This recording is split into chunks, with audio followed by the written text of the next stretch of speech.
Before the 2012 general election, they made the ambitious pledge to create 2,000 jobs should they win power.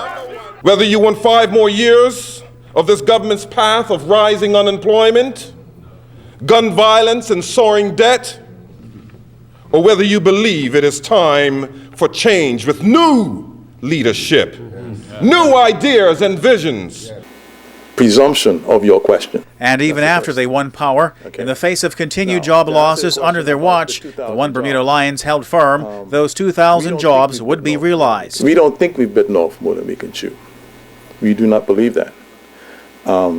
It's doable. The finance minister's sentiments echoed by Premier Michael Dunkley, who in a recent wide-ranging interview promised that those jobs will come despite official surveys showing between 800 to 1,000 jobs lost under the OBA since it won power. I don't think there's been another premier more accessible to the public than me, through social media or whatever. A lot of those people reach out to me. They tell me about their challenges. I try to work with them as they go forward. I'm not comfortable about that position, but I do believe we are turning the corner.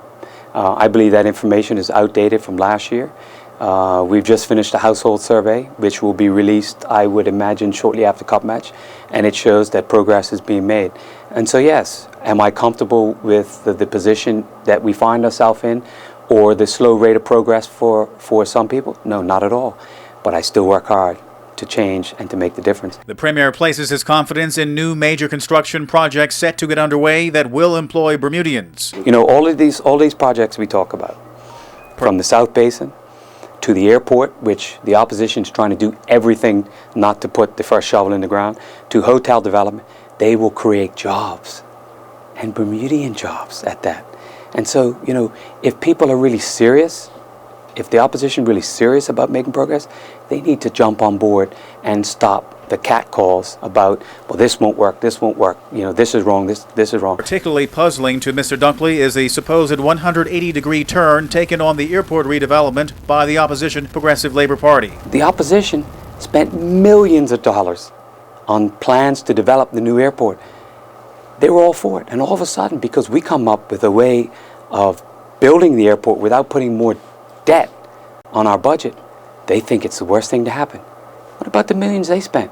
Did they ever tell the public they spent those millions of dollars and they had this grand plan for an airport? No. So why so much against what we're trying to do?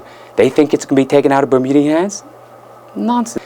It's going to be manned by Bermudians. It's going to create Bermudian employment more than we have now, and it will continue to be a facility that we need as a gateway to the world. Tari Trott reporting for ZBM News 9.